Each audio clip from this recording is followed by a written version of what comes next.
Vamos dar início. Havendo quórum regimental, declaro aberta a sessão ordinária número 8 da 4ª Câmara Criminal do Tribunal de Justiça do Estado do Ceará, hoje, 12 de setembro de 2025, às 14 horas e 12 minutos.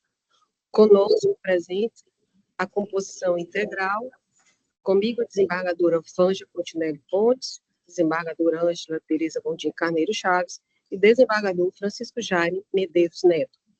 Presente aqui, o procurador, Dr. Luiz Alcântara Costa Andrade, presencialmente, Dr. Francisco André Carvalho Nogueira, de forma virtual, defensor público Dr. Raimundo Derval Costa Filho, também remotamente. Submeto a apreciação e aprovação a ata da sessão ordinária número 7 da 4ª Câmara Criminal, de 26 de agosto de 2025.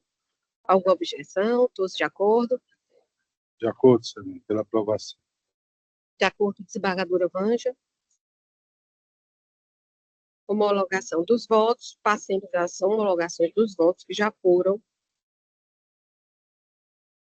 vistos na votação provisória, ficam, portanto, as partes e os seus respectivos defensores cientes de que a pauta número 6, disponibilizada por meio de publicação no Diário da Justiça Nacional e portal do Tribunal de Justiça do Estado do Ceará, com julgamentos na sessão ordinária hoje realizada, teve os processos submetidos ao sistema de voto provisório, com votação unânime, tornando definitivo seu julgamento nos termos dos votos dos relatores, ressalvando-se os que têm destaque. No caso, pedido de vista, sustentação oral, entre outros que acaso estejam pendentes de votação. Processos adiados para a sessão ordinária do dia 9 de setembro de 2025 são dois: o de número 30 da pauta número 6, apelação criminal número 0202-99536-2023, da relatoria da desembargadora Vângela Fontinelli Pontes. Processo número 107 da pauta número 6, apelação criminal número 0249-48078-2024-8, do desembargador Francisco Jaime Medeiros Neto. Faremos aqui algumas observações para as sustentações orais. Sobre os processos com segredo de justiça, ficam os defensores cientes de que nesses processos deverão ser omitidos os nomes das vítimas nos termos das legislações pátrias. Sobre a observância das vestimentas talares, também ficam cientes que deve ser observado o disposto no artigo 120, parágrafo 13, do Regimento Interno do Tribunal de Justiça do Estado do Ceará, onde diz que é obrigatório o uso de vestes talares para a realização de sustentação oral, ainda que de forma virtual. Informa-se ainda que os processos onde houver solicitação de sustentação oral serão realizadas duas chamadas, para que os advogados procedam à respectiva sustentação. Ressaltamos que, não estando os advogados presentes no momento da chamada, a ordem dos trabalhos prosseguirá normalmente, sendo proferido o resultado do julgamento do processo correspondente. Esse julgamento será feito logo em seguida. Sobre a privacidade dos presentes na sessão de julgamento, ficam cientes também que essa sessão está sendo gravada e será disponibilizada posteriormente na plataforma digital YouTube. Tendo em vista isso, é expressamente proibida a gravação por quaisquer outros meios eletrônicos, para salvaguardar, preservar a imagem dos integrantes da corte, eventuais advogados e principalmente os demais presentes. Solicito também que sejam colocados no modo silencioso os aparelhos celulares. Começaremos com as sustentações orais presencial, no caso, a apelação número 001-0023-26-2025, número 3, da pauta número 6, de minha relatoria, apelante Gilberto de Andrade Baltazar, o advogado que aqui se encontra, doutor Paulo César Barbosa Pimentel. Doutor Paulo, o senhor dispõe de 15 minutos para a sua sustentação. Obrigado, Excelência. Excelentíssima senhora desembargadora, presidente relatora, doutora Silvia Soares de Sá Nobre. Excelentíssima senhora desembargadora, doutora Vângela Fontinelli Pontes. Excelentíssima senhora desembargadora, doutora Ângela Tereza Gondim Carneiro Chaves. Excelentíssimo senhor desembargador, doutor Francisco Jaime Medeiros Neto. Excelentíssimo senhor procurador de justiça, doutor Luiz Alcântara. Ilustríssimo senhor defensor público, doutor Raimundo Derval. Ilustríssima senhora secretária, doutora Thaís de Aparecida Silva Nobre. Ilustríssimos senhores advogados aqui presentes, doutor Paulo César Magalhães Dias, doutor Eduardo Diogo Quezado. Doutor Paulo, agradeço pela gentileza que Vossa Excelência proporcionou a este advogado em ceder, para que ele possa fazer a sustentação oral. Senhores, aqui trata-se de um pedido de um recurso de apelação dentro do indeferimento de um pedido de devolução de objetos, notadamente duas armas de fogo, duas pistolas. Eu quero primeiro chamar a atenção de vocês, de Vossas Excelências, desculpe vocês, de Vossas Excelências, a decisão que está relacionada às folhas 19/20. Notadamente, as folhas 19, quando Sua Excelência, no segundo parágrafo, após o relatório, ele diz, aqui está, no caso em tela, o requerente apresentou prova cabal da propriedade do bem apreendido, folhas 8/9, 10/11, comprovando a origem lícita do bem, não sendo instrumento tampouco do crime. O inquérito policial visa apurar a ocorrência dos crimes de resistência, desobediência e desacato, além da contravenção penal de perturbação do trabalho ou do sossego alheios. Então, esta é a decisão posta que indefere o pedido de restituição, certo? Eu também destaco aqui o parecer de Sua Excelência, o promotor de justiça, o doutor Aníbal Ferreira Gomes, que, contrarrazoando o recurso, ele diz o seguinte, no pedido de restituição. Sua Excelência, requereu duas diligências. E as duas diligências, essa contrarrazão, das folhas 39.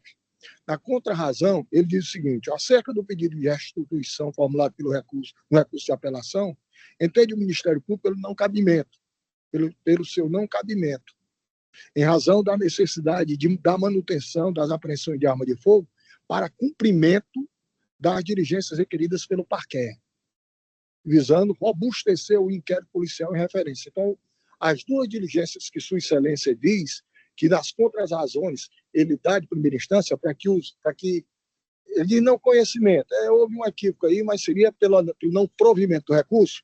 A primeira é o seguinte, Sua Excelência, ele disse o seguinte, espeça-se à Polícia Federal para que encaminhe aos autos os documentos relacionados às armas apreendidas, CRAFs, bem como que informe se o indiciado detém autorização para portar armas, mesmo sabendo que dos autos consta a informação que ele é policial civil aposentado. Espeça-se a CGD solicitando informações quanto ao objeto e resultado das sindicâncias inauguradas pela portaria 362/2012, em desfavor do indiciado. Na realidade, essas são as duas diligências que Sua Excelência, justifica para que não seja devolvido as armas. Aí se Vossas Excelências observarem, dentro do recurso de apelação, aqui nós temos já essas diligências, elas já estão satisfeitas. E se os senhores olharem, as folhas 10, 11, 8 e 9, estão lá os CRAFs. Os CRAFs já estão lá. Então, não há nem essa necessidade desta diligência, porque os CRAFs já foram, inclusive, com apreensão. E a validade de um vai até o dia 23/5/2029, e o outro vai no dia 27/5/29. Então, essa primeira parte já foi satisfeita. A segunda parte, idem. Porque o que é que acontece? Se Vossas Excelências observarem, aqui, as folhas 6 e 7, existe nos autos a carteira funcional de inspetor de polícia aposentado. E essa carteira funcional, as folhas 6 e 7, notadamente a 7, notadamente a 6, ele diz a data da aposentadoria, da emissão da carteira. A emissão da carteira é no dia 30/5/2019. Ou seja, o policial civil ele não poderia estar aposentado se não estivesse a responder o processo administrativo disciplinar, que o processo administrativo disciplinar é de 2012. Então, o que é que acontece? Estão satisfeitos todos os requisitos. A apreensão é abusiva. Ele não responde a um processo de porte ilegal de arma, não é um homicídio, não é nada. Na realidade, Sua Excelência destaca na decisão que o crime, o inquérito policial visa apurar as ocorrências de crime de resistência, desobediência e desacato, além da contravenção penal de perturbação do trabalho dos sossegos alheios. Então, como é que se pode sustentar isto? Se os senhores observarem, ele, na qualidade de policial civil, a lei faculta. O juiz já reconhece que ele é policial civil e que os recursos para adquirir a arma são de origem ilícita. Ele próprio reconhece aqui. Então, vou esperar, os documentos já estão aí, vou esperar que a corregedoria... Outra, é um processo administrativo disciplinar. Aí no processo administrativo disciplinar, pode haver uma decisão do controlador que suspende o porte, como é o nome? A carteira profissional é recolhida, as armas são recolhidas da instituição. A carteira não está recolhida, então, ou seja, existe aí uma fumaça do bom direito dele. A carteira de aposentado é de 2019, ou seja, ninguém se aposenta com processo administrativo disciplinar correndo na controladoria. Então, não existe motivos. E vou dizer o seguinte para os senhores. Eu tenho um cliente, Sérgio Luiz Carneiro Melgaço. Eu fiz todos os requerimentos. Este processo, o porte ilegal de armas, esse processo durou mais de 10 anos. Depois de 10 anos, lá em Pindoretama, Sua Excelência absolveu ele. Quando ele foi absolvido, eu pedi a restituição das armas. Pai, faz-me isso. As armas simplesmente sumiram. Não estava no exército, não estava no fórum, estava em canto nenhum. A Sua Excelência reconhece que as armas não poderiam nem ter sido apreendidas, mandou devolver as armas, e agora eu estou obrigado a entrar com uma ação contra o Estado de indenização. Deus sabe lá quando vai ser devolvido. Ele é um policial civil. Ele, Gilberto de Andrade Baltazar, é um policial civil, não é aquele policial civil, não foi aquele policial civil de gabinete, é um policial civil, inclusive que em confronto, porque isso nunca foi processado, em confronto com bandidos, houve óbito. Ele nem sequer respondeu porque foi um confronto com bandido, participou das grandes operações da Polícia Civil na época em que ele era da ativa,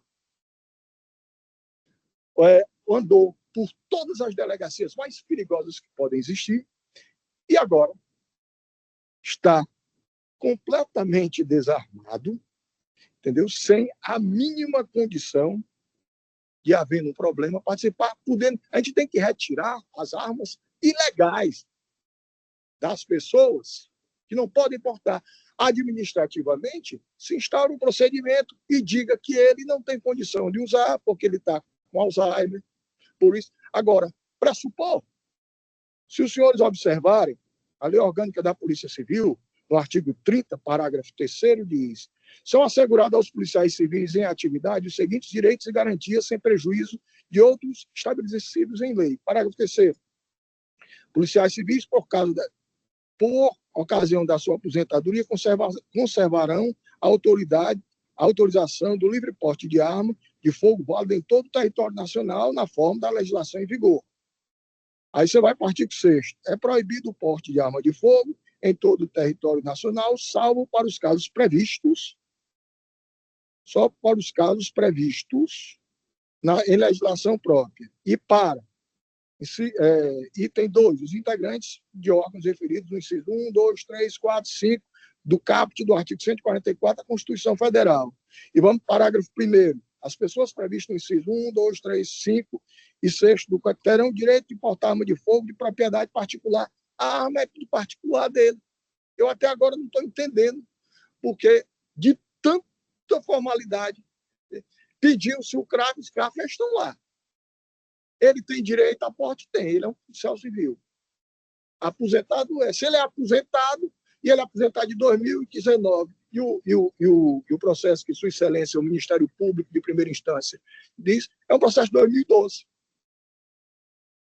Então, o crime, há necessidade é um crime de porte legal de arma? Não. E faz parte da materialidade do fato? Não.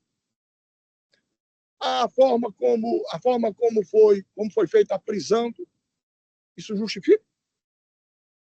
Então, desculpe, Excelência, a forma como este advogado falou na tribuna, ele pede e requer a Vossas Excelências que conheçam do recurso de apelação para dar provimento, restituindo as armas apreendidas para o apelante. É assim como se manifesta.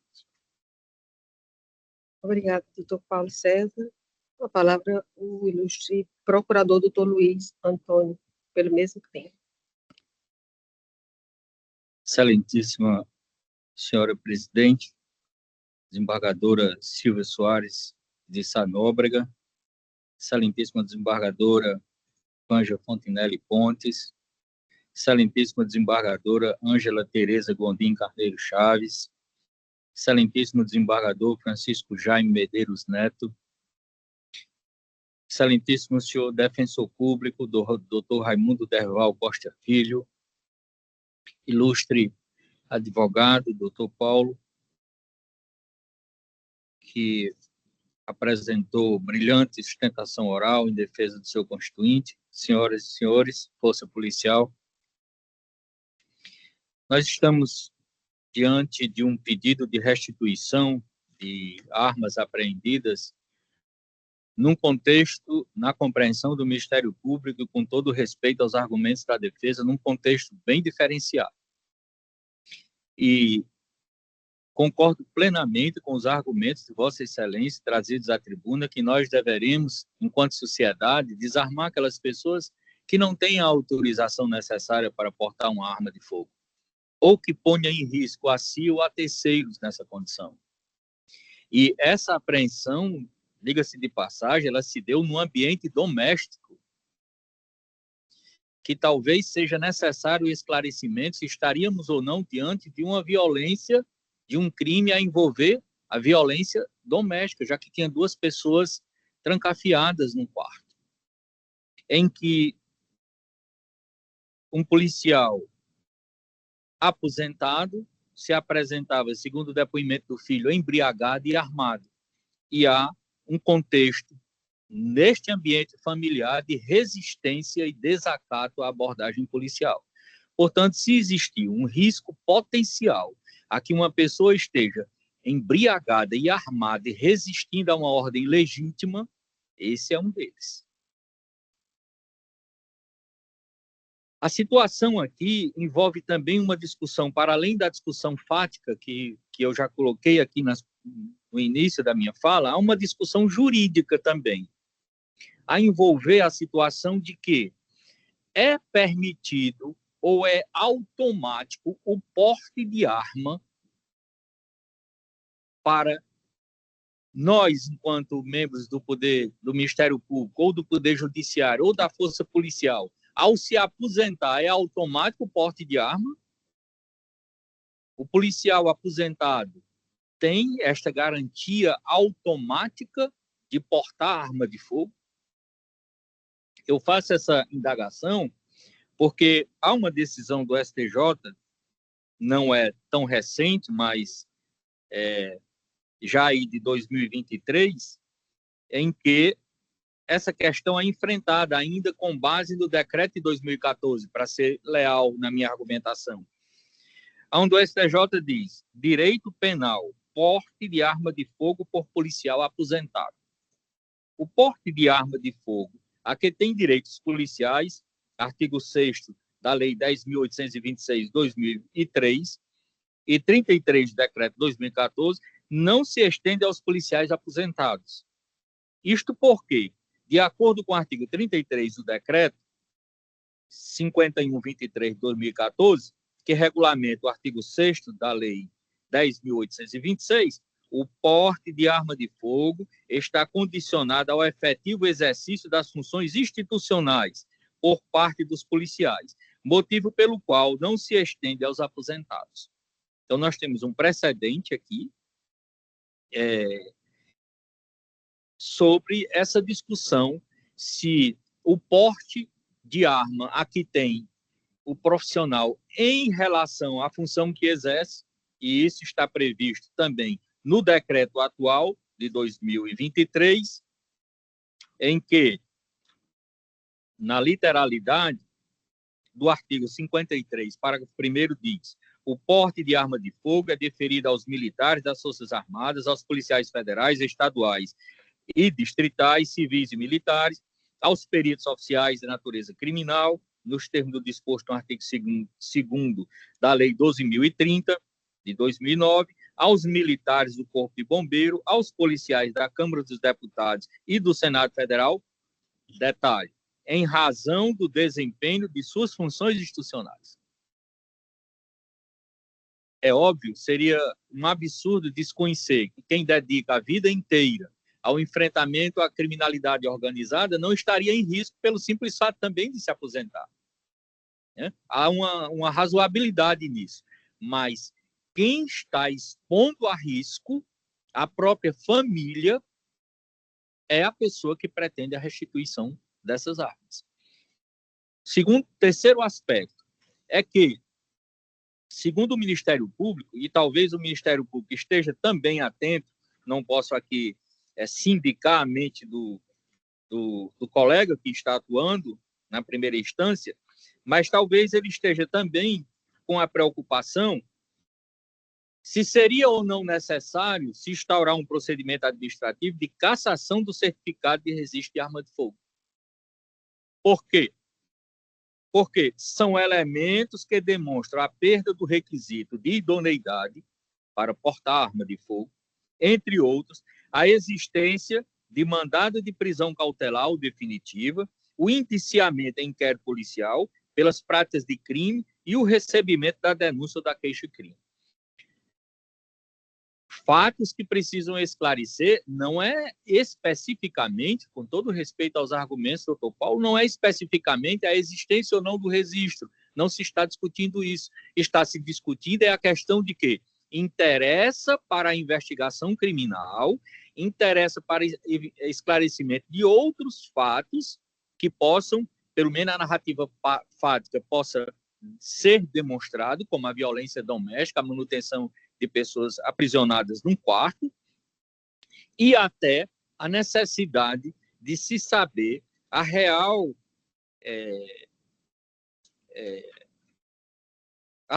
necessidade do porte de arma na situação de aposentado. Digo isso porque, na vigência do decreto que consta na carteira, nas anotações, na observação, na carteira funcional do apelante, diz que a autorização está fundada no decreto lá de 2014. Esse decreto de 2014 prevê que a revisão para o porte se daria a cada 10 anos, a renovação.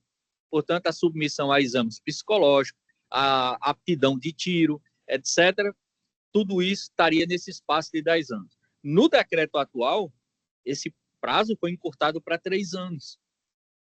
Então, todas as pessoas que têm a necessidade de renovar o seu porte de arma têm que se submeter a toda essa apuração para saber se naquele decurso de tempo não sofreu alguma alteração de ordem psicológica ou motora que possa justificar, ou até o envolvimento em indiciamento ou em prisão ou recebimento de denúncia que importe na cassação dos registros dessas armas a nível de Polícia Federal. Portanto, de conformidade com o parecer lançado pela doutora Joísa Maria Bezerra Oliveira Carvalho, titular da 16ª Procuradoria de Justiça, em que se posiciona pelo indeferimento do pedido e esclarece a necessidade de aprofundamento das investigações em espaços que vão para além do registro da arma, mas também para o contexto de violência doméstica, é que me inclino no sentido de ratificar integralmente o parecer lançado para que seja conhecido o recurso, porém negado o provimento. Excelência, é assim que me manifesto. Obrigada, doutor Luiz. Passarei a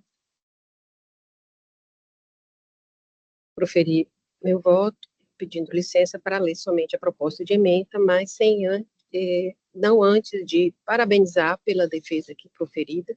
O doutor Paulo César está aqui desde cedo, agradecendo também ao seu colega Paulo César, que o deixou, né, e fazer a defesa em primeiro lugar por uma questão de coleguismo, e isso é muito importante hoje, né, nos nossos dias. E gostaria também de enfatizar também as palavras do Ministério Público também foram bastante pertinentes, né, nos trouxe também bastante luz, e passarei a proferir o voto. Ementa penal, processual penal, apelação criminal, restituição de bens apreendidos, armas de fogo, manutenção de interesse para persecução penal, pendência de diligências para elucidação dos fatos, observância do artigo 118 do Código de Processo Penal, recurso conhecido e improvido. Caso em exame, trata-se de recurso de apelação criminal interposto por Gilberto de Andrade Baltazar, em face de decisão do juiz de direito do 7º Núcleo Regional de Custódia e das Garantias, sede em Maracanaú, que indeferiu a restituição de 2 pistolas calibre 40.40, um carregador adicional e 63 unidades de munição calibre .40, objetos apreendidos no inquérito policial número 0-2001, 6839-2025-8060312. Questão de decidir e analisar se a propriedade dos bens pelo apelante é suficiente para deferir o pedido de restituição. Avaliar se os bens relacionados nos autos devem permanecer apreendidos. Razões de decidir. Encontra-se em andamento inquérito policial que objetiva apurar a suposta prática de crimes e contravenção penal pelo ora apelante, inspetor aposentado da Polícia Civil do Estado do Ceará, na ocasião em que foi preso em flagrante e teve suas armas de fogo apreendidas.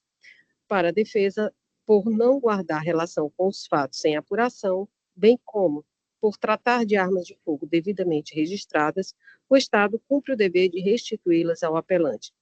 Enquanto para a acusação foram adotadas diligências em relação às armas de fogo, como solicitação de informações acerca dos certificados do Registro Federal e ainda oficiada a Controladoria Geral de Disciplina para informe sobre sindicância em desfavor do apelante, inaugurado sob portaria 367 de 2012, justificando-se a constrição dos bens para robustecer o acervo probatório da investigação. O meritíssimo juiz, ao indeferir o pleito formulado pelo apelante, reconheceu que a propriedade restara demonstrada. Contudo, ante as diligências adotadas pelo Ministério Público do Ceará, acerca da regularidade do porte de arma de fogo pelo inspetor aposentado, considerou pertinente mantê-las custodiadas. Apesar de comprovada a propriedade lícita do bem, considera-se que as armas de fogo ainda interessam à autoridade policial ou judicial, de modo que neste momento é adequado a não devolução dos objetos e permanência na posse do Estado. Em que pese relevante a argumentação suscitada no apelo acerca da propriedade dos bens apreendidos e que o material não teria relação direta com o objeto da apuração, o certo é que, consoante asseverado pelo douto julgador, é mais prudente a manutenção da constrição face à pendência das diligências realizadas pelo órgão acusador, visando privilegiar o esclarecimento dos fatos.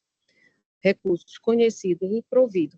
eu só gostaria de fazer uma alteração aqui do meu voto no sentido de recomendar ou determinar a autoridade coatora que envie ou que cobre da autoridade policial o retorno dessas diligências do Ministério Público. E já tem aqui, eu já vi, já tem esse pedido aqui presente.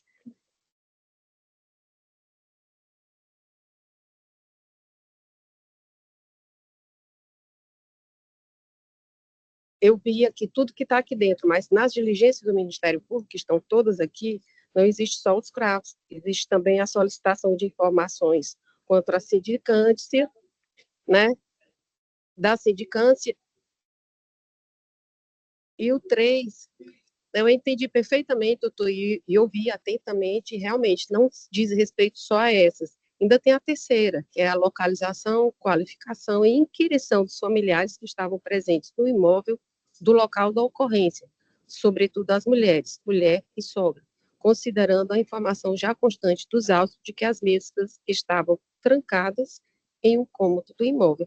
Então, o Ministério Público pediu essas diligências que ainda não foram devolvidas. Então, é no sentido de determinar que se faça cumprir com a maior brevidade possível o cumprimento dessas diligências. Esse é o meu voto. Como vota a desembargadora Vângela.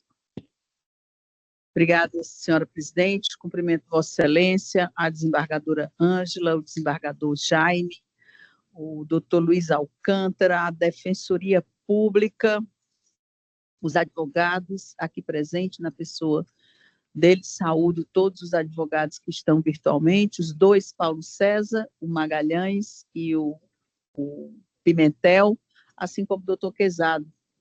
Então, cumprimento os servidores, na pessoa da doutora Thaís, e como sempre faço, na pessoa do Alex, a Força Pública e todos que nos assistem de maneira virtual.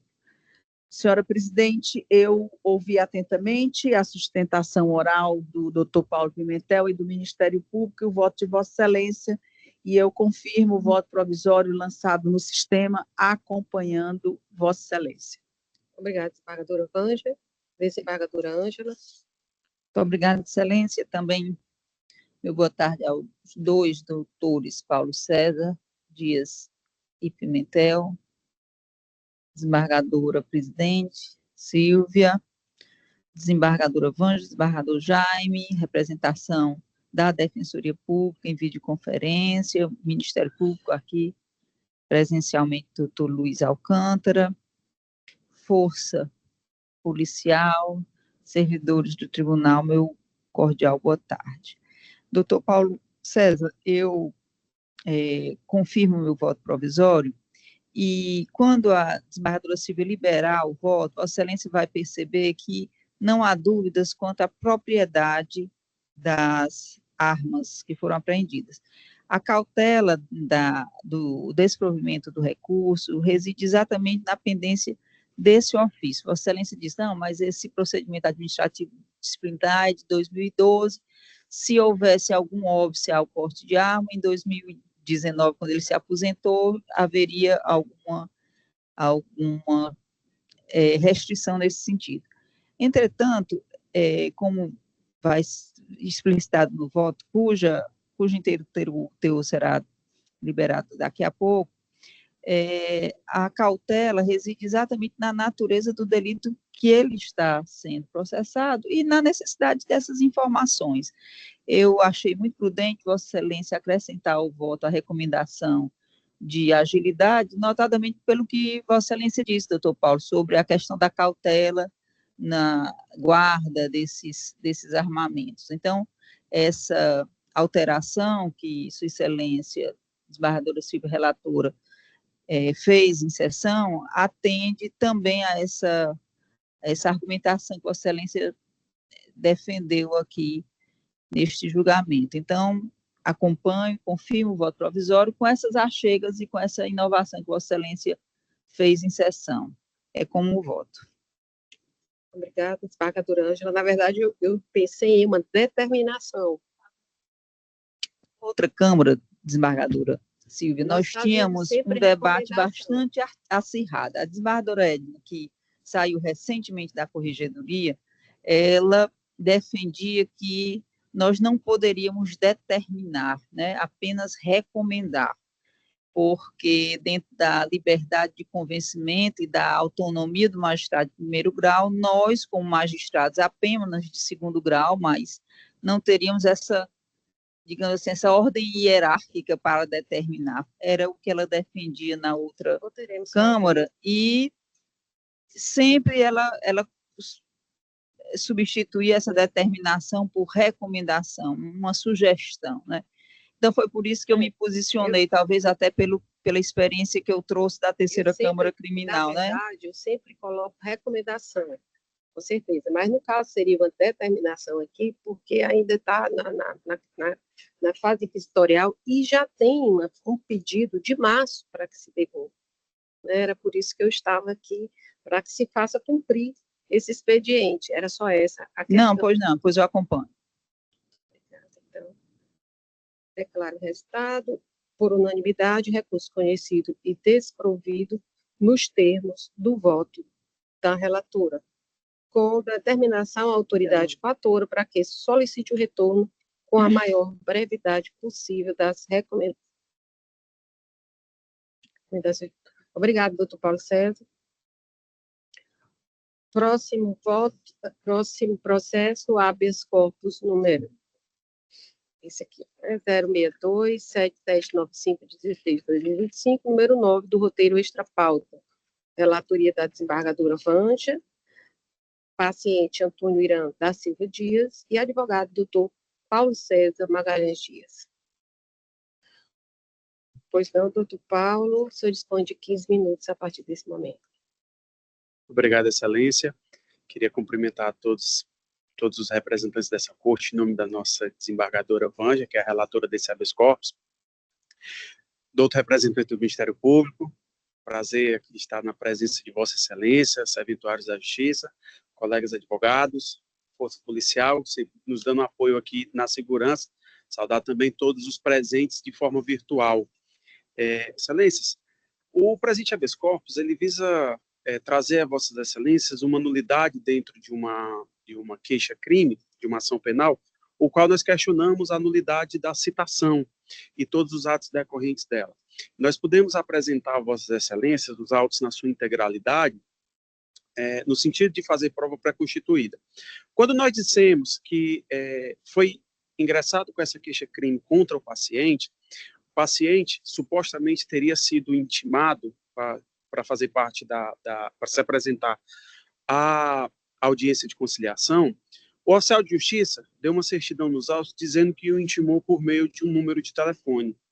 E nunca foi citado nesse número de telefone a propriedade legítima, né, daquele contato. Tanto é verdade que, em seguida, ainda durante o decorrer dessa ação penal, o próprio oficial de justiça certifica nos autos que aquele número não é dele. A nulidade já começa daí, quando a ausência do réu, do querelado, ela é constatada na audiência de conciliação, tendo em vista que há a certidão do oficial de justiça dizendo que o intimou para participar do ato. Naquele ato, o juízo, diante da ausência, recebe a queixa-crime e determina a citação. Nesse momento, é que eu digo a Vossas Excelências novamente, que o oficial de justiça certifica de que aquele número não é do paciente, diz que em diligências presenciais citou o paciente, sendo que não há nos autos nenhuma comprovação dessa citação, porque a assinatura do mandado, o mandado de citação, que é um requisito essencial para a validade do ato, não constou nos autos. Tanto é verdade que isso o tornou revel, que é mais um prejuízo. E pela sua revelia, foi-lhe nomeado um defensor dativo. A intimação do réu só veio ser efetivada quando foi para participar da audiência de instrução, que foi aí que ele tomou conhecimento do processo, que foi aí que ele percebeu que ele tinha um defensor dativo. O que nós estamos falando aqui é uma nulidade que acertou em cheio o devido processo legal e a ampla defesa. Porque essa falta de cumprimento das regras de intimação e citação por parte do oficial de justiça, ela trouxe esse grande prejuízo para o paciente. O paciente que poderia ter nomeado um advogado de confiança, na sua resposta à acusação, ele poderia ter arrolado testemunhas e ter usufruído de todos os direitos que ele, na qualidade de réu, teria. Então, o que nós estamos requerendo é que seja anulada essa citação e que seja determinada uma nova citação na pessoa do réu e que o réu possa realmente constituir um advogado de sua confiança, que o réu possa usufruir do direito da ampla defesa e do contraditório de todas as provas que foram produzidas em desfavor dele. Então, Excelência, até para encurtar a nossa sustentação oral, eu acho que hoje aqui a demanda está bem grande, o que nós requeremos aqui nesse mandamus, até inclusive nós temos um parecer favorável do Ministério Público, né, o fiscal da lei, que na sua melhor atitude, foi favorável aos nossos requerimentos diante da grandeza da ilegalidade dessas intimações. O que nós estamos requerendo, para finalizar, é que seja concedido a ordem para anular a citação, que o processo volte para a instância de primeiro grau e que seja oportunizado o paciente a ser citado novamente, nomear e constituir o seu advogado de confiança da forma que ele entender. É isso que requeremos, Excelência. Obrigado. Agradeço, doutor Paulo Sérgio. E com a palavra, doutor Luiz. Obrigado, Excelência. Iniciar parabenizando o doutor Paulo pela brilhante sustentação e reconhecer que o argumento de Vossa Excelência de que existe um parecer nos autos da Lavra, Procurador de Justiça, Dr. Francisco Osiete Cavalcante Filho, é uma verdade inquestionável. Como aqui, nessa situação, não existe nada simples, né? A cada momento, as ideias vão fluindo aqui e de repente, os questionamentos afloram e preocupam. O primeiro aspecto é a questão de conhecer ou não da ordem. Porque nós estamos diante aqui já de uma sentença condenatória. Então, o enfrentamento dessa questão se daria no ambiente de um habeas corpus, se existe o recurso próprio para enfrentar a questão. Essa é uma indagação que me vem agora analisando os questionamentos trazidos por Vossa Excelência, mas confrontando o fato de que existe um julgamento de mérito da demanda que aplicou a reprimenda ao senhor Irã, definitiva, a pena definitiva de 5 meses, 10 dias de detenção e 13 dias multa. Então, a primeira questão a ser colocada é que, na minha visão, o enfrentamento dessa questão poderia ser por recurso próprio e não por meio de habeas corpus. No entanto, se Vossas Excelências entenderem de superar e enfrentar a questão, aí sim, nós estaríamos diante de um fato bastante inusitado. É que a certidão lançada pelo oficial de justiça, a certidão de folhas 23, salvo engano, a vista já não está me ajudando, ela diz o seguinte: certifico, face as prerrogativas por lei conferidas, que ao entrar em contato com o telefone fornecido na peça 2526, número 859-8116-8682, descobri que eu mesmo pertence à mãe do senhor Irã. Porém, uma senhora muito educada se comprometeu a repassar a intimação ao seu filho, que se encontra em Pacuti, conforme print abaixo. Então, partindo da premissa de que se trata de uma ação criminal, mesmo que de natureza privada, com a possibilidade da consequência de aplicação de uma pena, como efetivamente ocorreu a aplicação de uma pena, e a citação, o ato primeiro, para se manifestar, ofertar a defesa, se dá em terceira pessoa, reconhecida pelo próprio oficial de justiça como sendo uma terceira pessoa em que ele acreditava que iria repassar a informação, eu acredito que esse fato inusitado, ele impacta em um princípio claro do processo penal e muito caro a qualquer pessoa investigada, processada, que é a possibilidade de se concretizar da forma mais ampla possível a defesa no ambiente de um processo criminal. Esta foi uma das falhas aqui apontadas, mas o parecer do Dr. Ozietti, ele faz o seguinte destaque. A intimação para a audiência de conciliação, folhas 28 da ação penal, é a primeira e mais grave falha.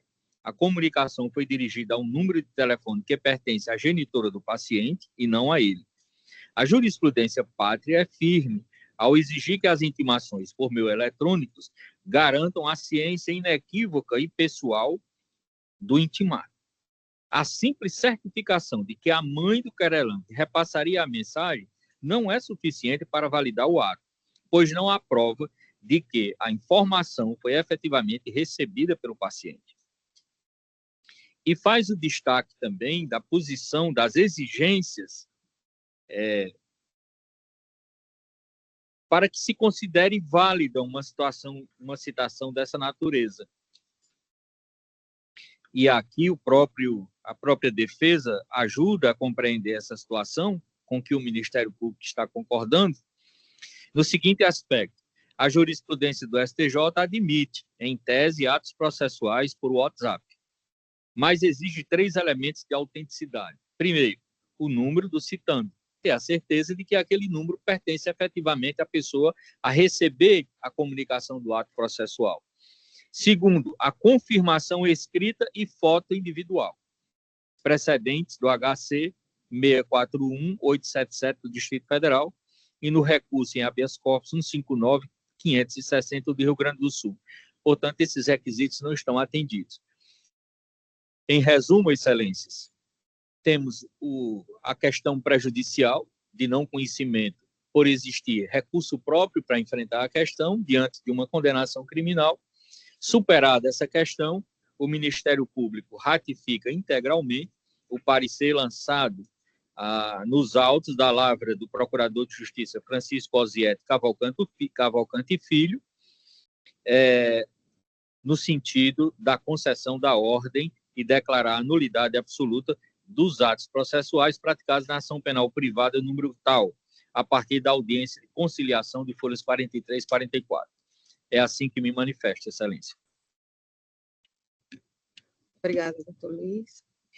Com a palavra, a ilustre relatora, desembargadora Vânia Pons. Obrigada, senhora presidente, e eu renovo os cumprimentos ao doutor Paulo Pimentel Magalhães, e agora faço nominalmente também ao defensor público, doutor Raimundo Derval Costa Filho, que não tinha feito na minha primeira manifestação. Como disse doutor Luiz Alcântara, a questão é de conhecimento ou não. Eu verifiquei, estou aqui com os autos do processo abertos, e a minha posição vai pelo não conhecimento, porque houve aqui a supressão de instância. Nada disso foi pedido na primeira instância. Quando o doutor Luiz Alcântara disse que havia já uma condenação, eu corri aqui os olhos, porque eu digo, ela foi então proferida depois que eu dei o voto. Na verdade, não.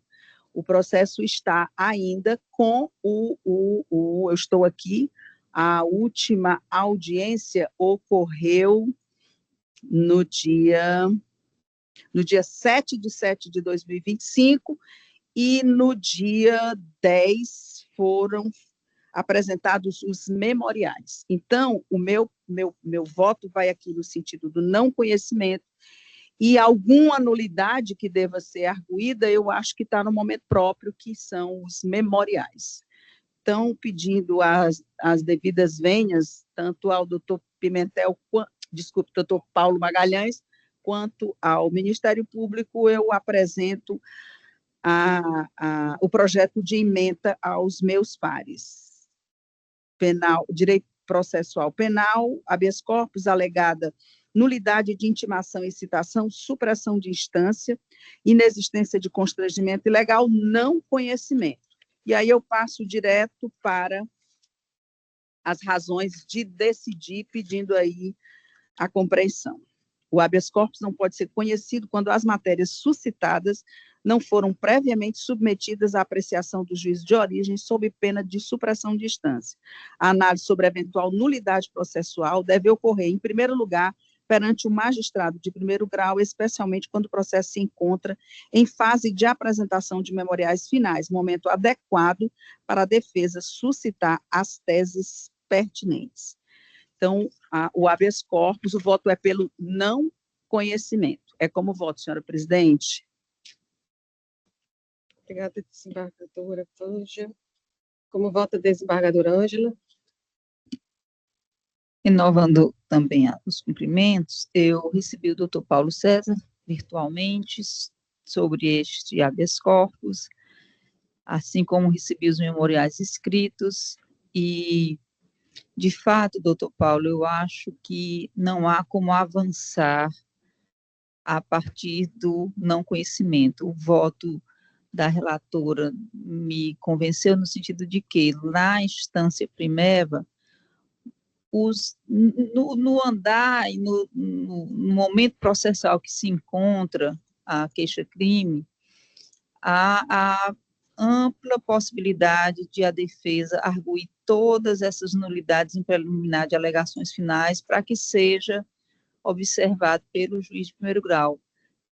O Tribunal de Justiça se antecipar a essa análise significaria uma violação ao princípio do juiz natural. Então, concordo com a relatora que nós não podemos avançar além do não conhecimento dessa ordem para o momento. Então, eu confirmo a minha votação provisória e acompanho integralmente a relatora. Obrigada, desembargadora Ângela. Como voto, desembargador Jaime? Boa tarde, senhora presidente. Permita-me cumprimentá-la, saudar igualmente as eminentes desembargadoras Vângela Montinelli e Ângela Mundim, ao doutor Luiz Alcântara, representante do MP, doutor Raimundo Derval Costa Filho, defensor público, que nos prestigia de forma virtual, os senhores servidores, servidoras, Força Pública, doutor Magalhães, que brilhantemente atuou na tribuna. Excelência, eu confirmo o voto que antecipei, no sentido de acompanhar a eminente relatora. Obrigada, desembargador. A decisão por unanimidade, ordem não conhecida, nos termos do voto da eminente relatora. Muito obrigada, doutor Paulo César. Uma boa tarde. Agora daremos início, não havendo mais sustentação presencial. Atenção. Sim, presente, que teria sido escrito como virtual, presente aqui conosco o advogado doutor Eduardo Diógenes Quezada, em próximo processo habeas corpus número 0627071, 12/2025, número 20 do roteiro extra-pauta. Teremos como procurador de justiça o doutor Francisco André Carvalho Nogueira, que atuará excepcionalmente nesse feito, relatoria do desembargador Francisco Jaime Medeiros Neto, paciente Raimundo Moraes Filho, e, como já havia declinado, o advogado doutor Eduardo Diógenes Quezada. Com a palavra, doutor Eduardo, pelo prazo de 15 minutos. Excelentíssima senhora presidente desta 4ª Câmara Criminal do Tribunal de Justiça do Estado de Ceará, doutora Silvia Soares Sanóbrega, excelentíssimo doutor Jaime Medeiros Neto, relator da presente impetração, excelentíssima senhora doutora Vângela Fontinelli Pontes, componentes da trinca julgadora, excelentíssima senhora doutora Ângela Tereza Gondim Carneiro Chaves, também integrante desta 4ª Câmara Criminal. É uma satisfação esta minha primeira sustentação oral perante esta Câmara. Já os conhecia, logicamente, de outras câmaras e estava com saudades de revê-los. É uma satisfação revê-los nessa Câmara. Cumprimento o doutor Carvalho, acredito que somente que será o procurador oficiante nessa sustentação oral da Procuradoria de Justiça hoje, senhores serventuários de Justiça, colega advogado doutor Paulo Magalhães. Boa tarde a todos. Tentarei ser o mais breve possível, porque a situação é de uma simplicidade. O ora paciente, doutor Luiz Alcântara, inclusive colaborador à época da Procap, ele integrou, de fato, uma associação nos idos dos anos 2000, dedicada à fraude de licitações no estado do Ceará, e que redundou pela Procap na Operação Gárgula, e em diversas comarcas, inclusive na Justiça Federal, respondeu a ações penais diversas deflagradas em seu favor. E, especificamente, neste processo, ele foi condenado pela primeira vara da comarca de Nova Russas a uma pena de 6 anos e 1 mês de reclusão em regime inicialmente fechado. E neste processo, em específico, nestes autos, ele cumpriu cerca de 190 dias de prisão provisória. Ocorre que, em outros processos que redundaram posteriormente extintos, seja por absorção, seja por prescrição, a pena total imposta, cumprida já provisoriamente pelo ora paciente, descontado os processos que houve condenação definitiva e pena já cumprida, ela aproxima-se já de 300 dias de pena provisória.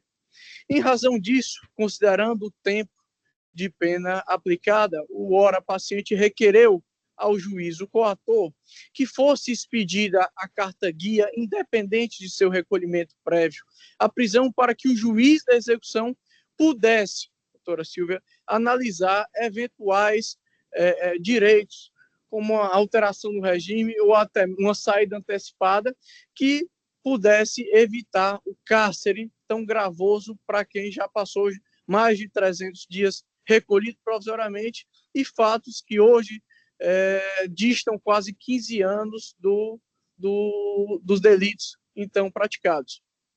Então, o que se quer é a superação do texto legal do artigo 105 da LEP, porque há uma dissonância, deixa-se os apenados num limbo legal e dissona com a previsão constitucional de acesso ao judiciário, para que esse tribunal oportunize ao paciente, doutor Jaime, que possa requerer no juízo da execução e, concedido ou não pelo juiz de execução, iniciar, sim, no regime corretamente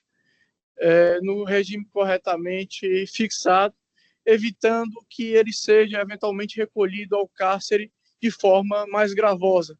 Até mesmo porque, desde o início do processo, procurou colaborar, inclusive apresentou à época o doutor Luiz Alcântara, o doutor Eloilson Lodin, os elementos que levaram, inclusive, à condenação do próprio prefeito, lembrando que este é um crime de mão própria, ele foi condenado por um crime de responsabilidade previsto no decreto 201, e só fora possível a partir de sua colaboração. Então, o que requer a defesa é a concessão do writ, permitindo que seja expedida a carta-guia para que o juiz da execução aprecie eventual benefício a partir do tempo de prisão provisória cumprido pelo paciente. É o que requer. Obrigada, doutor Eduardo. Com a palavra, doutor Carvalho, procurador de Justiça, excepcionalmente nesse processo. Obrigado, boa tarde a todos. Gostaria de cumprimentar os magistrados e os servidores na presença, na pessoa da presidente, do desembargadora Silvia Soares de Sá Nóbrega, saudar meu colega, doutor Luiz Alcântara, procurador de Justiça e vice-corregedor do Ministério Público, cumprimentar a Defensoria Pública na pessoa do doutor Deval e cumprimentar os advogados presentes na pessoa do doutor Eduardo Quezado. Prazer revê-lo, doutor. No caso, trata-se de habeas corpus impetrado contra ato do juiz de direito da comarca de Nova Russas, que condicionou a expedição de carta de guia à prisão do paciente, que foi condenado a cumprir pena em regime fechado. O que buscam os impetrantes é exatamente a possibilidade de se expedir a guia sem o cumprimento do respectivo mandado.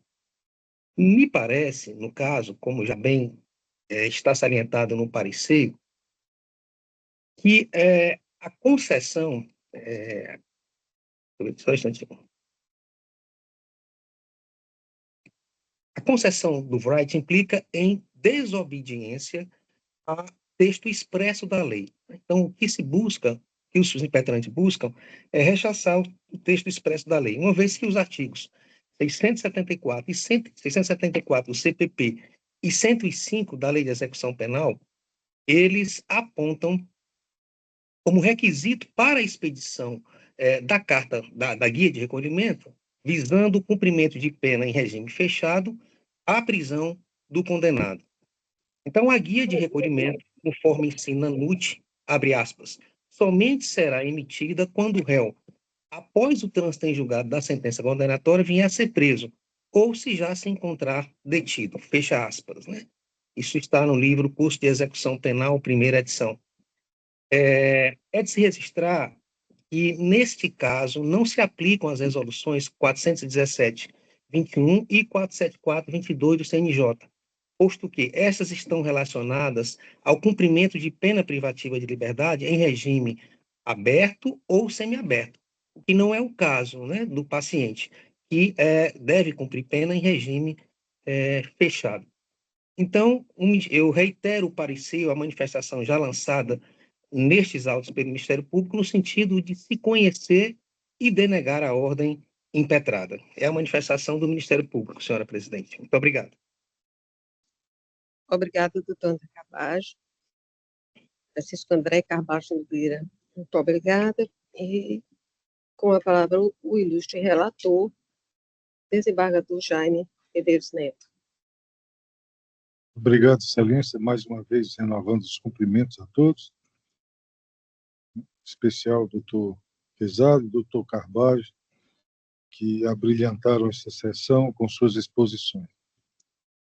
Na verdade, meu caro doutor, como o senhor disse no início, a questão é muito simples e já está um tanto quanto sedimentada, né? Tanto que a jurisprudência sobre o tema não é só uma jurisprudência, é uma jurisprudência consolidada. O comando normativo, contido no artigo 105 da LEP e 674 do CPP, sobre eles não houve aquela flexibilização dada pelas resoluções 417 e 774 do Conselho Nacional de Justiça. E tanto a jurisprudência desta Corte, né, em alinhamento com a do Superior Tribunal de Justiça, intérprete máximo da legislação infraconstitucional, são nesse sentido, né, de forma que, nesse caso, a expedição da guia de execução definitiva somente se daria ou seria permitido após o cumprimento, né, do mandado de prisão. E não há nisso, como se alegou, nenhuma afronta aos princípios da dignidade da pessoa humana, da individualização da pena ou do devido processo legal. Então, a nossa ementa ficou assim projetada. Direito penal e processual penal, habeas corpus, execução penal, expedição de guia de recolhimento definitiva, regime fechado, condição de prévio recolhimento à prisão. Artigo 105 da LEP e artigo 674 do CPP. Inaplicabilidade das resoluções do CNJ, número 417 e 474 de 2022, essa última. Ausência de constrangimento ilegal, ordem conhecida e denegada. É o voto que eu ponho ao crivo dos meus pares. Obrigada, desembargador Jaime. E aqui também eu vou reforçar o entendimento já postulado tanto pelo Ministério Público e também pelo relator, ratificando meu voto provisório, mas também parabenizando pela defesa aqui presente. Como vota a desembargadora Vângela? Obrigada, senhora presidente. Eu, da mesma forma, também acompanho o ilustre relator e parabenizo o doutor Quezado pela sustentação oral, como só são as suas sustentações aqui nesse tribunal. Obrigada. A quarta Câmara, por unanimidade, conheceu da ordem para denegá-la, os termos do voto do eminente relator. Muito obrigada, doutor Eduardo Jorge Quezado. Boa tarde. Bom trabalho. Próximo processo, agora sim, virtual, habeas corpus número 062, 818, 24, 2025, número 23 do roteiro extrapauta. Relatoria do desembargador Francisco Jaime Medeiros Neto, paciente Francisco das Chagas Pereira de Oliveira, advogado Dr. Glaubson Costa dos Santos. Presente, Dr. Glaubson. Minha Excelência, estou presente. Pois não, doutor Glaubson.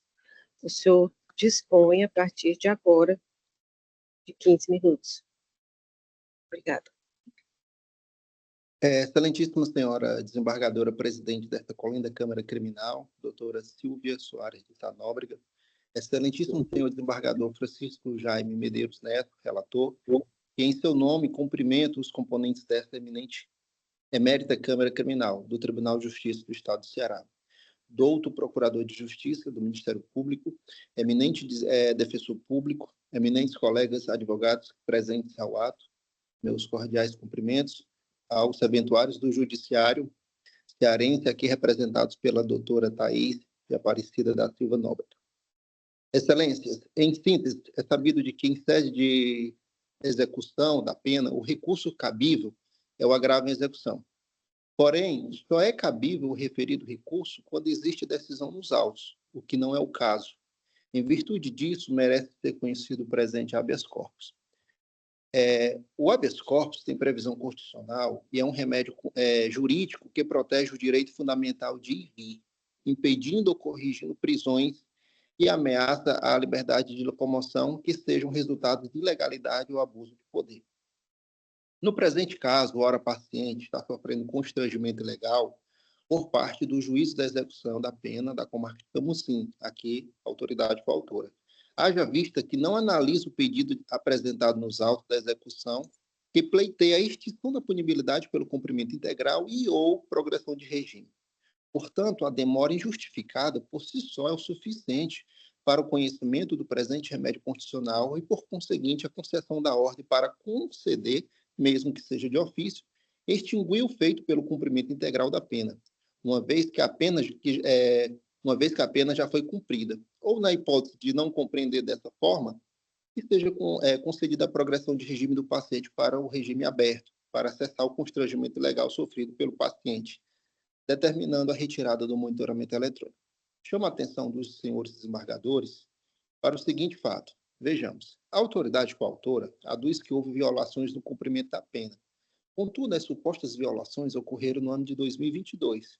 Portanto, já estariam prescritas, na verdade, já estão prescritas. A demora processual é simples de identificar a partir do ponto, por exemplo, que na data de 29/4 de 2025, no evento 107.1 da execução, o juízo de piso determinou que fosse oficiada a SAP para informar nos autos o período de monitoramento eletrônico do apenado.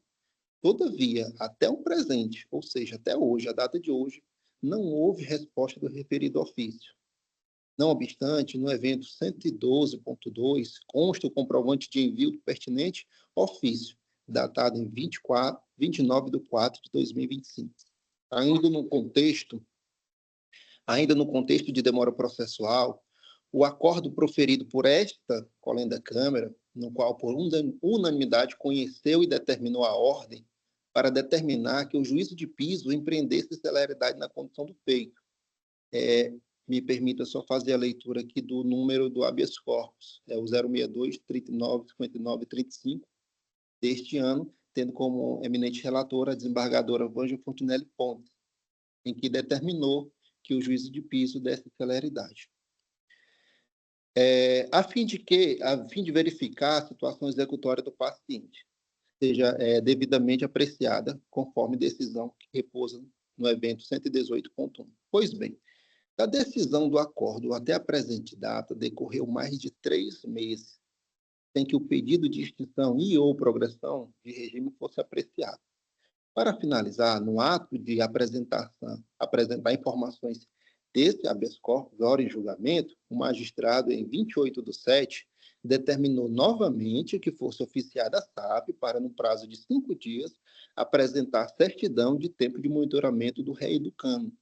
Ocorre, Excelência, que até o presente não foi confeccionado nenhum expediente.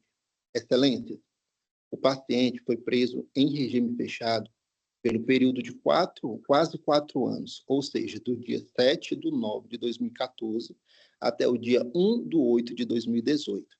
E, em seguida, preso em prisão domiciliar com uso de monitoramento eletrônico desde o dia 3 de abril de 2019. Repetindo, cumpre prisão domiciliar com uso de monitoramento eletrônico desde o dia 3 de abril de 2019, conforme ofício da SAP, acostado no evento 18.1, de forma ininterrupta, totalizando mais de 6 anos de prisão domiciliar. Portanto, se ele foi condenado a uma pena de 10 anos, ele cumpriu em regime fechado de 7 de setembro de 2014 até 1 de agosto de 2018, e em seguida vem cumprindo de forma ininterrupta prisão domiciliar desde 3 de abril de 2019. Entendemos, fora o período que prestou serviço à comunidade, que ele já cumpriu de forma integral a pena. Portanto, requer o conhecimento do presente habeas corpus para, no mérito, conceder a ordem pelo reconhecimento do constrangimento ilegal sofrido pelo paciente, declarando a extinção da punibilidade pelo cumprimento integral, se assim não for o entendimento, determinando a progressão de regime para o regime aberto com a imediata retirada do monitoramento eletrônico. Só para finalizar, Excelência, é sabido, como dito no início, que esse não é o remédio constitucional, não é o recurso correto, mas não existe outro meio de fazer com que esse processo tenha celeridade. Esse processo ele só foi impulsionado com o habeas corpus acima dito, anteriormente dito, com o conhecimento dessa Câmara e com a determinação para que fosse dada celeridade. Cabe salientar que a progressão de regime, esse benefício do apenado enquanto na execução, ele pode ser concedido de ofício pelo Ministério Público, pelo próprio juízo, e desde 2023 que a defesa vem querendo uma simples decisão, se denega ou se concede. Então, assim, sabemos que nós estamos suprimindo um recurso, uma instância, mas não tem outro remédio. Qual que seria o meio? Então, nesses termos, pede conhecimento e deferimento da ordem. É como se quer.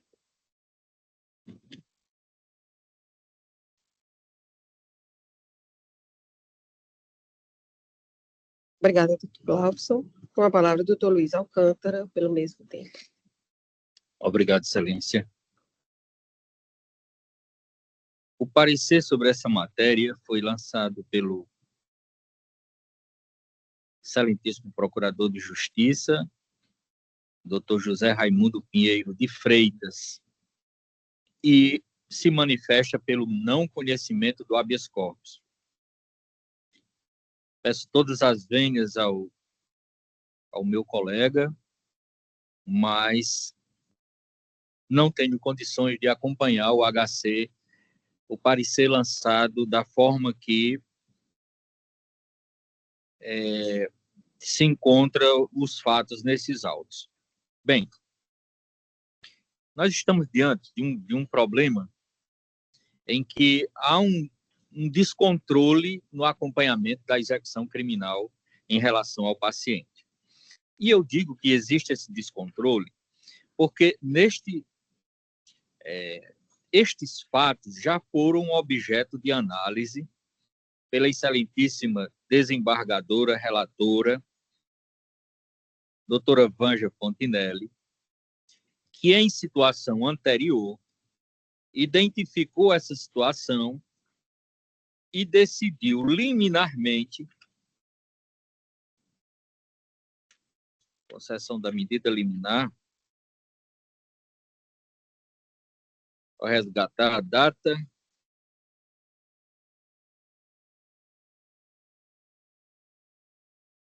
16 de abril de 2025.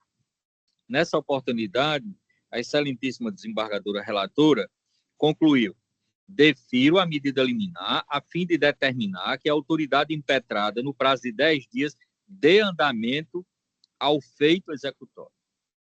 Essa medida liminar foi comunicada ao juiz da execução. Posteriormente, o HC foi julgado no mérito, no sentido de que o juiz de piso estabelecesse celeridade em relação a esse fato. O que ocorre agora? Qual a situação que, ao analisar o processo de forma cuidadosa, eu pude constatar? O grande problema é se fazer a liquidação da pena, saber o que foi efetivamente cumprido, o que não foi, se houve descumprimento, se aquele prazo deve ser computado ou não.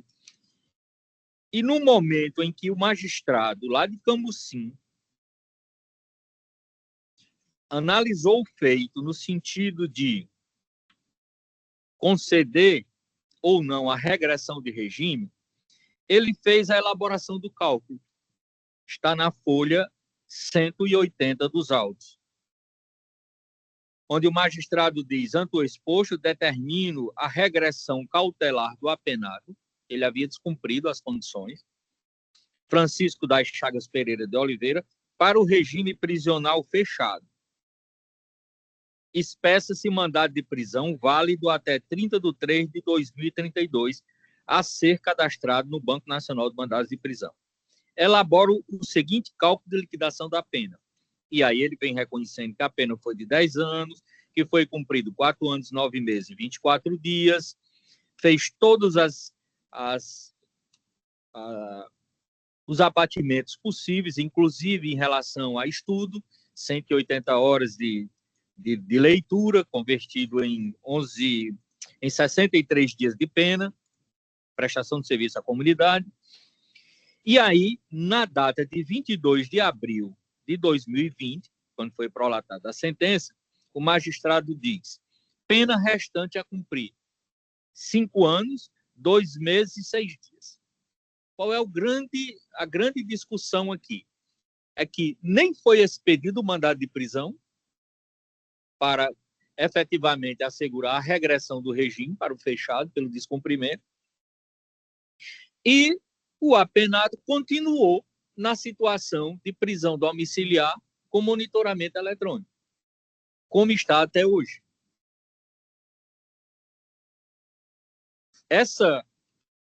A data aqui da decisão, 22 de abril de 2020, então, se ele tinha 5 anos, 2 meses e 6 dias para cumprir, se levarmos em consideração que não foi efetivada a prisão, a decisão de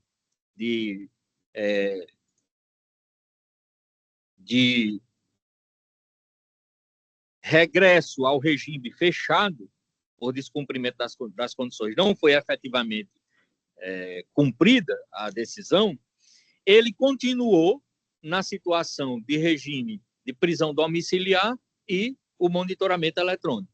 Isso é ou não o cumprimento da pena?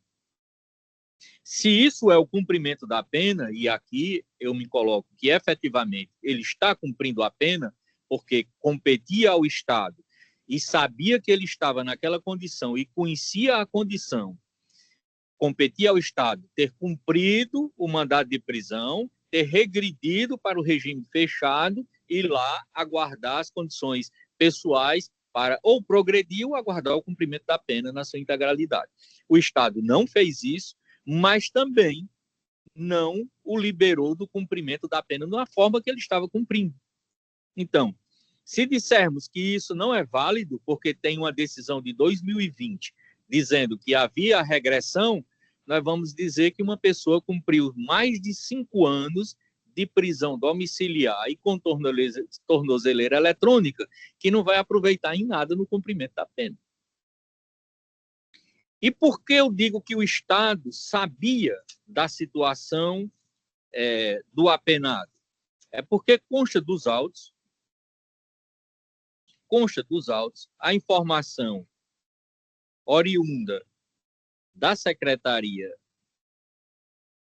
Penitenciária no seguinte termo: datado de 3 de junho de 2025, onde diz: com os cumprimentos de estilo, a Coordenadoria de Monitoramento Eletrônico de Pessoas vem com respeito informar que, em 1 de junho de 2025, às 12h59, o Sistema de Informação de Monitoramento Eletrônico registrou alerta proveniente do equipamento número tal, utilizado por Francisco das Chagas Pereira Filho, sinalizando rompimento, conforme ilustrado no documento.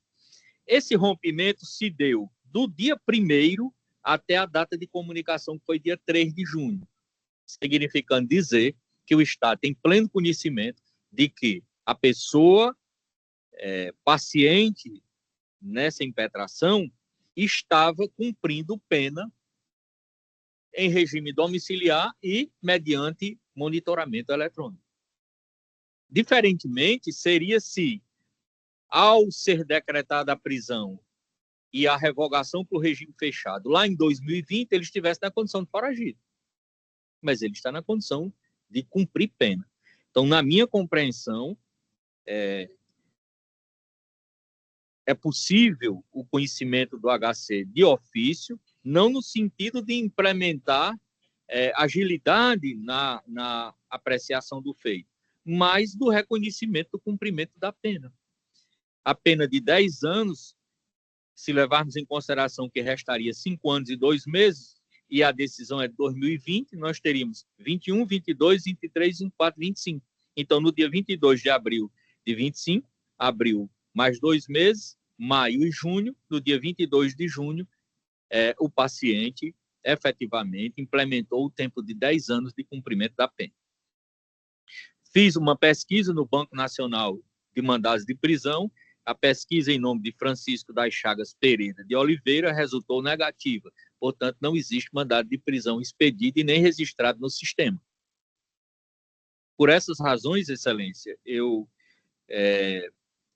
pedindo vênia ao doutor José Raimundo Pinheiro de Freitas, eu discordo em relação ao não conhecimento da ordem, mas se Vossas Excelências entenderem de enfrentar a questão, o Ministério Público esclarece que, de conformidade com os registros que constam desses autos, a pena foi efetivamente cumprida.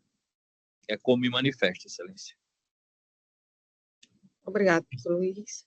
Com a palavra, o ilustre relator, doutor Francisco Jaime Medeiros Neto. Pois não, Excelência, obrigado, cumprimentando o nobre Calzide, que ocupou a tribuna virtualmente, o excelentíssimo do procurador do Ministério Público, que trouxe realmente,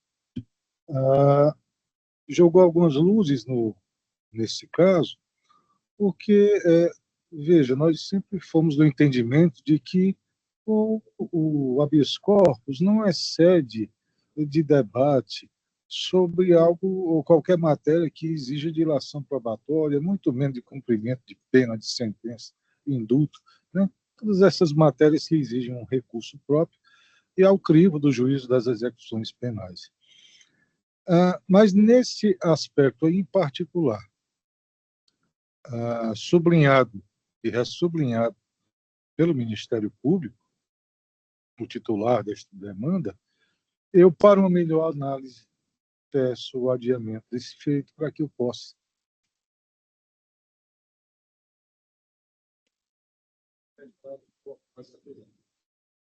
Pois não. Então, vistas ao relator, processo suspenso.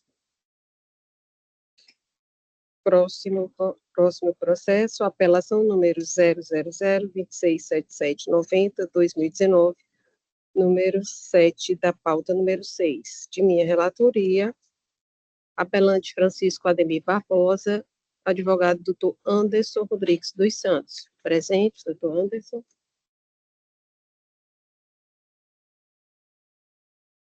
Farei novamente a chamada. Eu chamo a apelação número 000-267790-2019, número 7 da pauta número 6. Apelante Francisco Ademir Barbosa, advogado doutor Anderson Rodrigues dos Santos. Presente. Excelência, é possível uma questão de ordem nesse processo? Não sei se o protocolo permite. Mas é porque o advogado não está presente. Aí... Ok, sim. É ausente. O advogado aqui presente, encerro essa sustentação e passo a palavra ao Ministério Público, que gostaria de fazer uma questão de ordem. Obrigado, Excelência. Desculpe a intervenção, é que a decisão do Supremo Tribunal Federal, no que diz respeito ao acordo de não persecução penal, impõe ao Ministério Público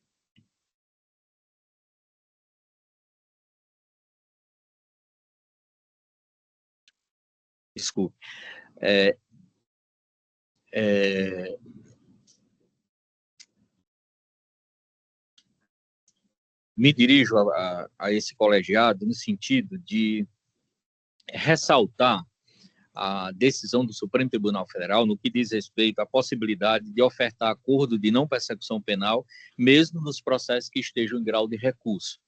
E sendo obrigação do Ministério Público, um poder-dever do Ministério Público, se manifestar nesse aspecto na primeira oportunidade que se manifestar no feito.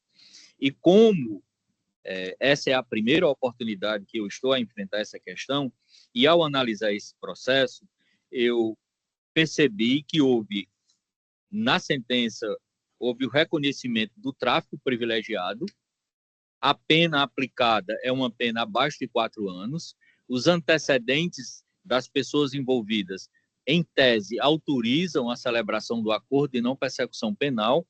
Portanto, eu submeto à apreciação de Vossas Excelências a possibilidade do processo baixar em diligência para que o Ministério Público possa realizar essas tratativas com as partes e saber se é interesse delas em celebrar o acordo de não persecução penal.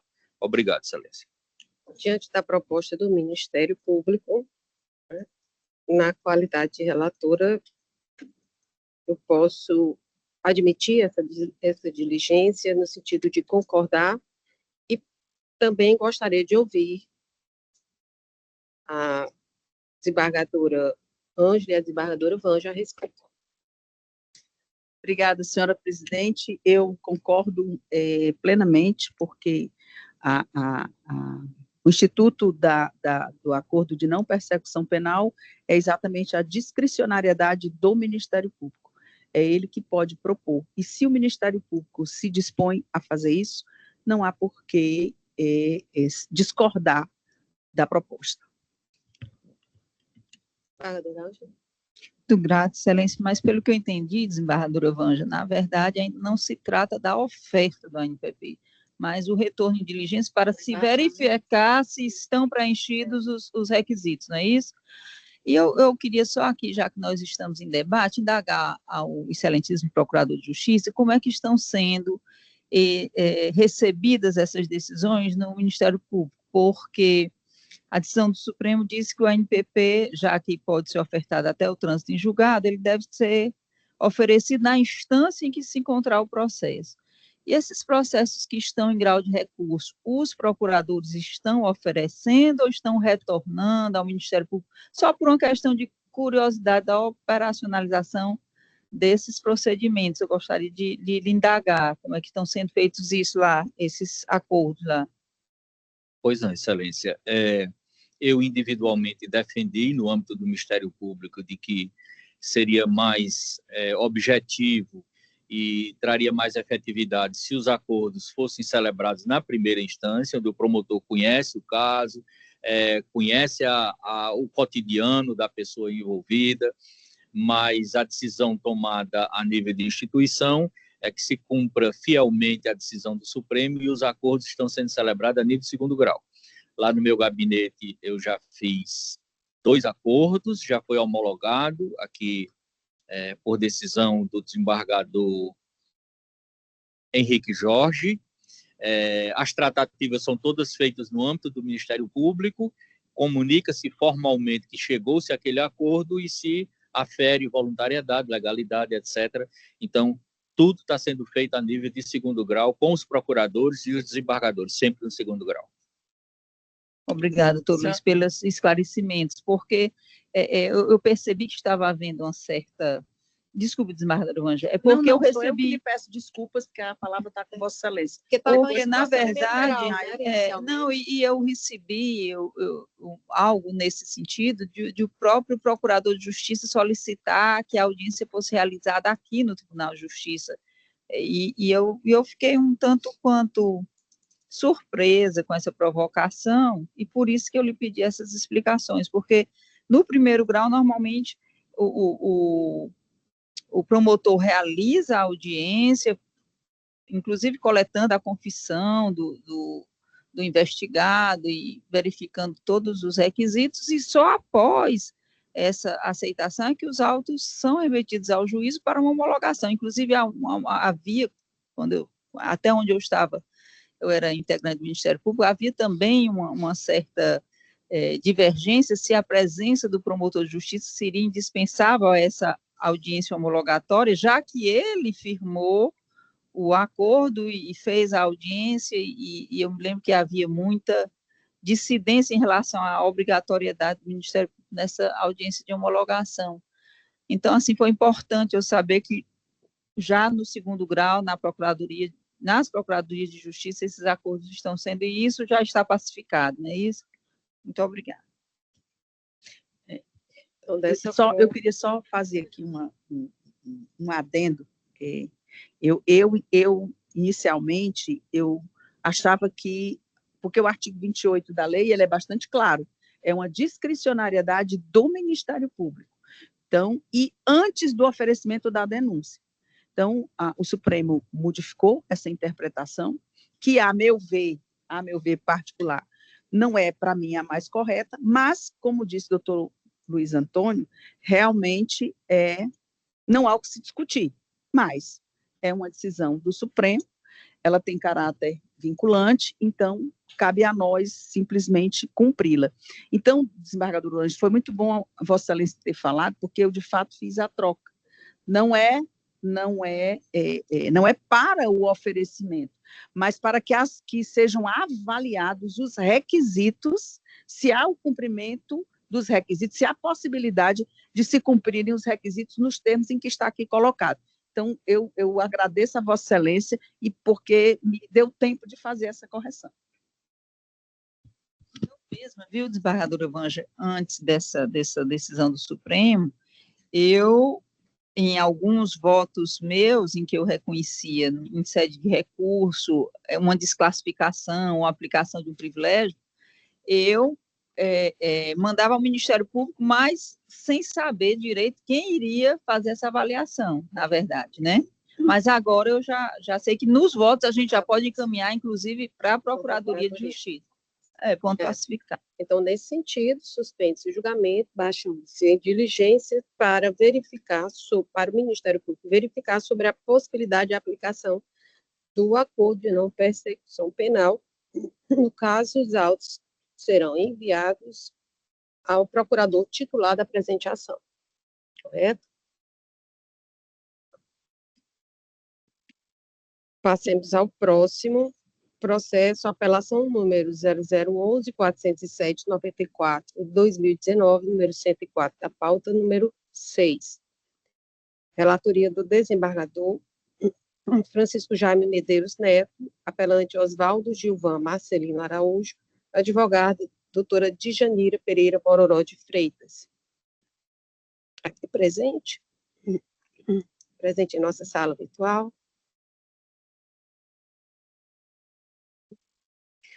Farei novamente aqui a chamada apelação número 0011-407-94-2019, número 104, da pauta número 6. Relatoria do desembargador Francisco Jaime Medeiros Neto, apelante Oswaldo Gilvan Marcelino Araújo. Advogada doutora Djanira Pereira Mororó de Freitas. Sem manifestações, vou declarar por unanimidade, a quarta Câmara conheceu dos recursos para desprovê-los, concedendo habeas corpus de ofício em favor de Marcos Clécio Vasconcelos de Souza para, efetuando a compensação entre a agravante da reincidência e a atenuante da menoridade relativa, somente a ele aplicável, reduzir-lhe a pena definitiva ao ponto de 15 anos de reclusão, mantidos os demais termos da sentença objurgada. Terminadas aqui as sustentações, passemos ao único processo que ainda não temos unanimidade. É um processo de minha relatoria, apelação número 000267790-2019, número 7 da pauta, número 5.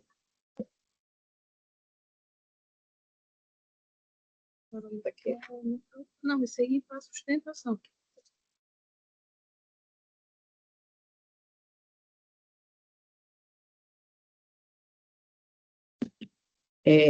Retificando, seria o número 4 da pauta número 6, apelação criminal número 02052482-2022, de minha relatoria. E consta o voto da desembargadora Fanja e falta o voto da desembargadora Ângela, que é justamente aquele processo com relação à embriaguez ao volante, direção sem habilitação. Pois não. Desembargador, inclusive me comuniquei com Vossa Excelência a minha inquietação quanto a este julgamento, né? Porque eu mesma, quando estava na terceira Câmara, julguei e fui vencida uma situação bastante diferente, ou bastante semelhante com essa que está em julgamento aqui posta.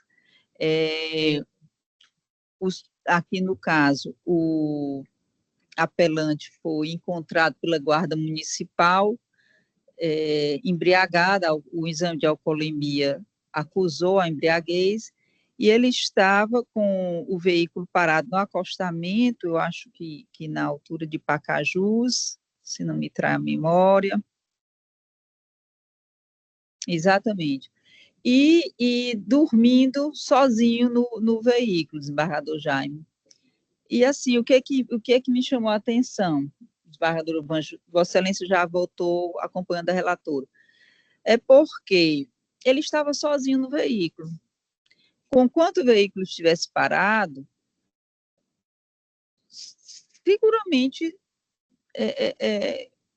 ele dirigiu em algum momento para esse veículo até chegar a esse local. Então, o fundamento aí da absolvição foi a dúvida, né, razoável quanto a essa condução, mas eu quero crer que se ele estava só, se ele estava alcoolizado, se ele estava dentro do carro, né, apesar de não estar sendo flagrado conduzindo, né, eu fiquei assim, pensando, né? Eu entendi perfeitamente, porque eu também, quando verifiquei esse voto, posso falar? Pode, não, a gente está debatendo aqui. E achei, assim, uma situação realmente inusitada, né? Nunca tinha realmente deparado com essa circunstância. Mas eu verificando a jurisprudência pátria, assim, até mais recente, tem várias situações nesse sentido, de que realmente a abordagem tem que ser ainda quando da condução do veículo. E eu não sei se caberia, eu até conversei com Vossa Excelência a respeito, a presunção, né? Por óbvio, a gente imagina que sim, ele estivesse conduzindo, mas, assim, pelas testemunhas do fato de que encontraram já ele dormindo, e quando meio desacordado, não dizia coisa, e fato é que o carro realmente se encontrava no acostamento, na contramão, e foi submetido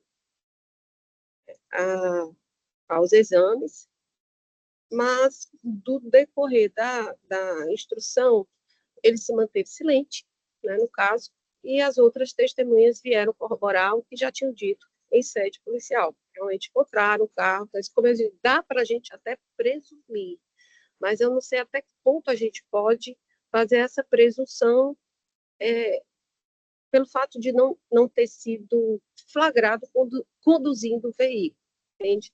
E pelas jurisprudências, ontem eu tive a oportunidade de verificar outros casos, tem um bem parecido, inclusive, também, com esses casos aqui presentes, inclusive outros, quando diz que tem, inclusive, a confissão parcial, ainda em sede de instrução, a confissão não mais confessa alguma coisa, e se existe dúvidas a respeito, seria pelo caso de absolvição.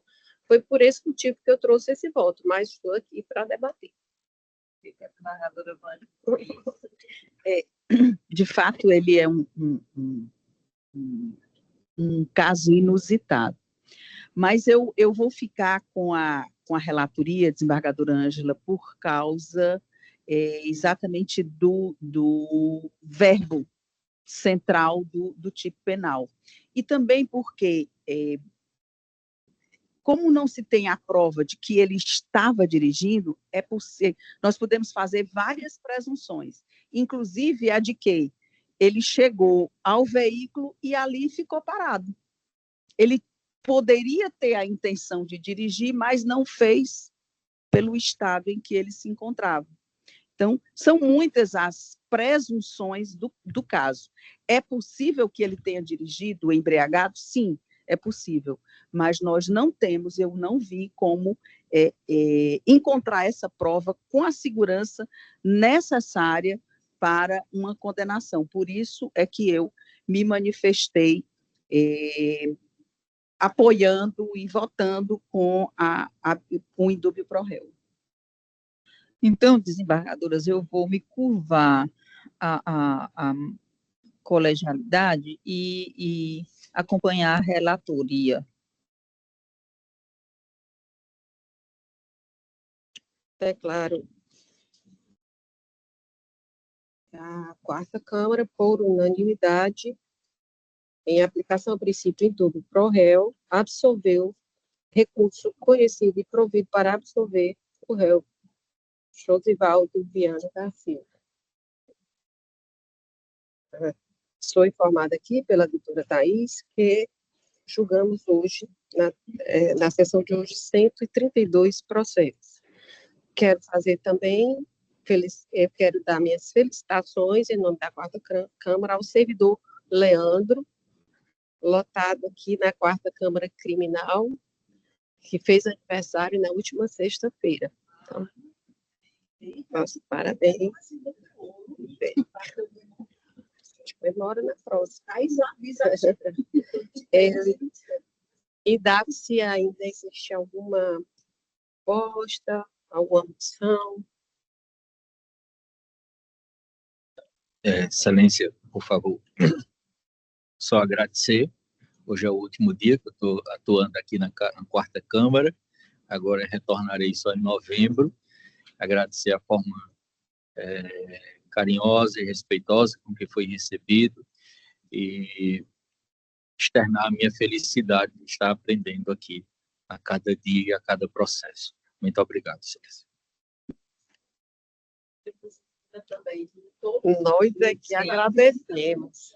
Né? Eu mesma refluí na sessão passada. Nos faz refletir, não é, acerca dos nossos votos.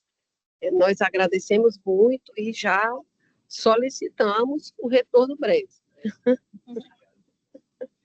Desembargador Jaime, alguma coisa, né? Agradecer ao doutor André Carvalho, presente, também aqui na nossa sessão, doutor Raimundo Deval, a todos os servidores, a força pública aqui presente, doutora Thais aqui nos auxiliando, ao aniversariante Leandro, e agradecendo, sobretudo, a Deus, mais um dia de trabalho, e até a próxima sessão, nada mais havendo a tratar, declaro encerrada a presente sessão. Obrigada.